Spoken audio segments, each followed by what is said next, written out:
ಶಾಸಕ ಗಣೇಶ್ ಹುಕ್ಕೇರಿ ಅವರ ಆಪ್ತ ಕಾರ್ಯದರ್ಶಿಯಾದ ಆನಂದ ಪರಿಟ್ ಅವರ 32ನೇ ಹುಟ್ಟುಹಬ್ಬ ಆಚರಣೆ.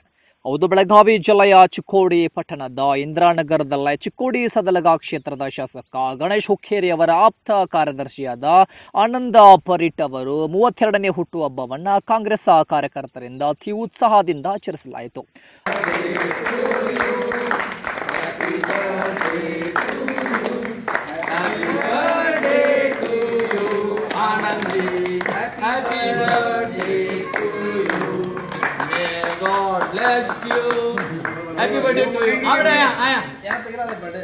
ಈ ಸಂದರ್ಭದಲ್ಲಿ ಪುರಸಭೆ ಸದಸ್ಯರಾದ ರಾಮ ಮಾಣೆ, ಗುಲಾಬ್ ಭಗವಾನ್, ಸಾಬೀರ ಜಮಾದಾರ್ ಮತ್ತು ಫಿರೋಜಾ ಕಲಾವಂತ್, ಮುದ್ದುಸರ ಜಮಾದಾರ್, ರಾಜು ಗುಲುಗುಂಜೆ, ಬಾಬು ಸಮದ್ ಶೆಟ್ಟಿ ಹಾಗೂ ಎಲ್ಲಾ ಕಾರ್ಯಕರ್ತರು ಉಪಸ್ಥಿತರಿದ್ದರು.